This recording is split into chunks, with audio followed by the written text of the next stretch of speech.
I'm Maziar Ghaderi. My videos, I think, were the second ones. The one with the capoeira and the Sufi whirling. So I'm a multimedia artist. I come more from the tech side than I do the dance side. I've done installations, interactive ones, a bit of theater, projection mapping, VJing. Um, I would say that the common thread, the theme in my work has to do with the remediation of cultural intangibles through augmentative technology. So those are two really big keywords for me, remediation and augmentative. I look at what a artist that's representing a certain group that I'm curious and interested in, how they move and how they act and how they behave. I like to take that, collaborate with them, and use um, technology that can read live data from their body or from their voice in real time and see how I could create metaphors and symbolism through the technology. And looking at all those videos, another thread that I find common with most of us here is that we're all really into sci-fi, and the sci-fi I think that we remember the most are the ones that use technology only as a metaphor for spirituality, as a metaphor for that which we can't describe, for the divine or for the beloved. So either that comes in through light or that comes in through sonics, and that's evident in my work as well. Great. Um, so I have my first question, which kind of, you each touched upon this a little bit when you were introducing yourself anyway. But I want you to elaborate a little bit about your background and what compelled you to actually create, to integrate other technologies or even disciplines in your work. So you're not just like monodisciplinary, but there's multiple things that kind of are influencing. So opening up the floor to whoever wants to answer that first. Yeah, I relate to so much of what you guys are saying. What motivates me in my work is really comes down to two things: it's boredom and curiosity. Like I get really bored with one medium, even if it's a medium that I know well. So I like to switch things up and work with people that have different skill sets and come from very different places, sometimes physically or what they studied. So that's why multidisciplinary is really the only way for me. And to be innovative, I think these days that's kind of what you need to be. The idea of like the X-shaped designer. So like what is it? Science, art, technology, and business. So you need to have your hand in a lot of different things. The boredom part has to do with that, and then the curiosity has to do with sometimes I see something and I think, what would it be like if I put a sensor, if I put a gyroscope on that? And what I try to do is I look at somebody moving or someone doing their thing, a performance artist, because I'm never the guy on stage.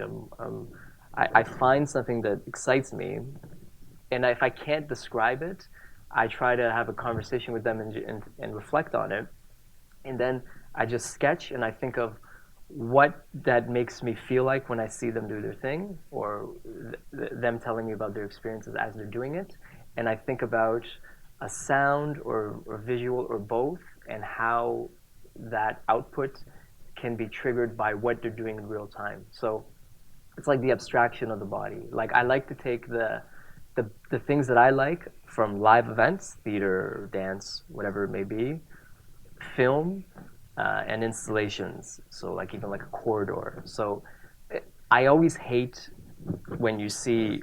Here's an interesting thing about film theory that I was looking up. I forget who's the one that said it.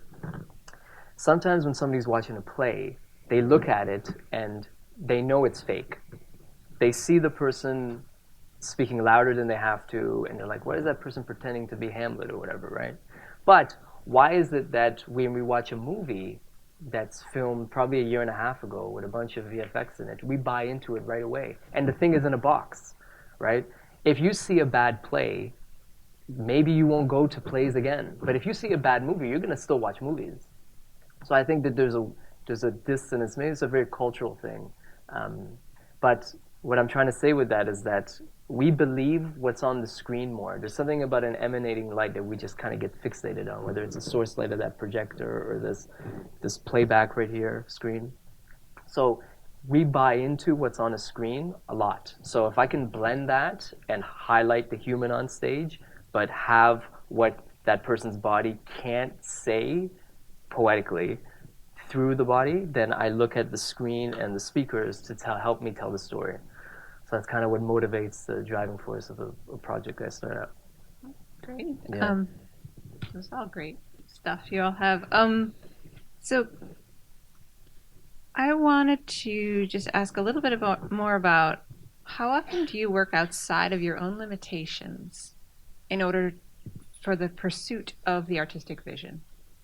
So if you have this, idea or this vision, and you're like, I want to get here, but like I don't have capability, and maybe over there's someone over there that can help me. How often do you engage other people, or, go with your own curiosity and trying to figure out how to do it yourself? Yeah. So, yeah, collaboration is an option, but it's a pretty good one. For projects like this, you can do things on your own and just kind of get a grant and have a bunch of money and then tell people what to do without any feedback. It might be okay, but it'll be so much better if you didn't do that.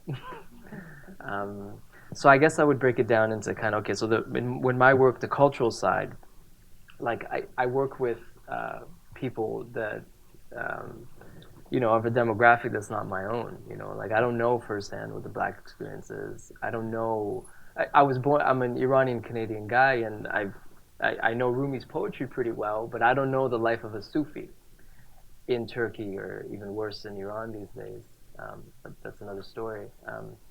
So I look to them to have a conversation with me and share their thoughts. So it's the idea of kind of like holding space. You hold empathy and you listen with both ears and an open mind, and then you have a conversation of how can we translate that artistically and technically.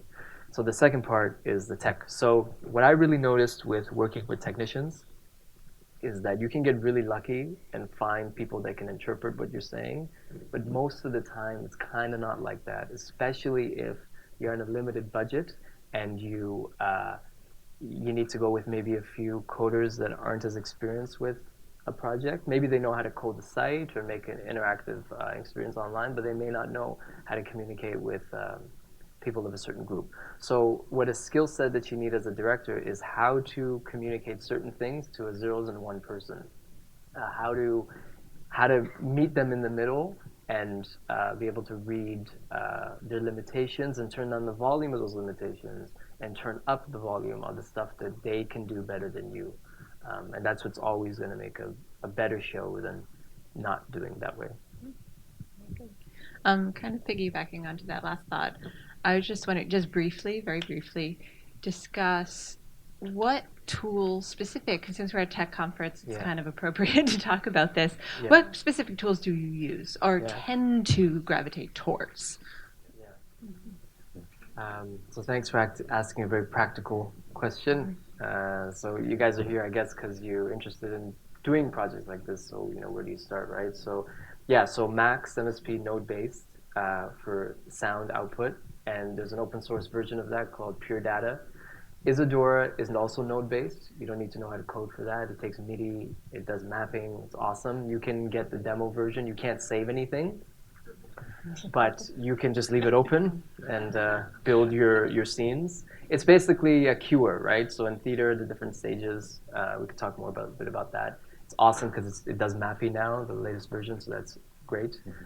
You can use Siphon, or if you have a PC, you can use Spout to get a software like Processing, which does the interactive visuals and have it send frames to Isadora. That's amazing because then you could do your mapping all in one place. So Isadora is the output. Use HAP codecs, and I'll repeat this if you come up to me after, but use HAP codecs for Isadora. The file sizes are huge, but they send all the power to the GPU. So you need that, because with a live event, you need to keep your lag low and you don't want things to crash.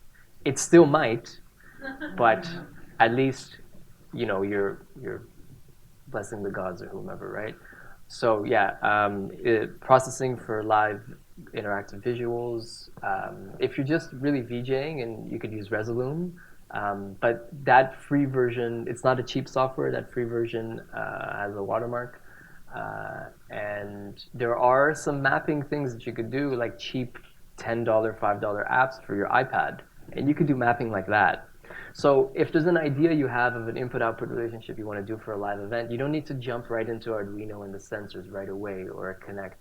You can do the Wizard of Oz kind of thing, just a prototype with people. You could just sit in the back, press buttons, film it, look at what happened, and then before you go into coding, before you start building a patch or whatever you're doing, you have some research. You don't want to build something and get married to it, and then some dancer or the next dancer for the show that if you ever remount it is not into what you did and you have to start from scratch. So start with rapid prototyping. Like the design process is all right there. Even though this is very artsy stuff, it's all about the design process because you're dealing with tech. So yeah, so those are the little tools that are pretty key for you to at least know that they exist and to play with. There's also MadMapper and QLab for sound cues. Jim, we're just going to jump one more question before we have to go. Oh. It's a new one. Let's do it. I'd like to answer this angle. Yeah, that's the one I was going for. So, is there a way to break through the performer-audience divide and promote dance as a universal language? Yeah, so I like that one. I would say the performer audience, there's so many ways that you can use technology to break that wall. So you can use social media to kind of like what we did here. You guys are using a website to put things in, and then you're crowd sourcing kind of which ones are the best ones. That can be a way to affect. You're literally affecting the story up here. That can happen with fiction and dance, even so that you can affect the censors. Of course, you take a lot more risk when you open that up, but that's part of the process. So. And yeah, promote dance as a universal language. I mean, yeah, dance as movement. Movement is one of the ways that we express ourselves. So I think that it doesn't need much promoting. It just is, and we are that.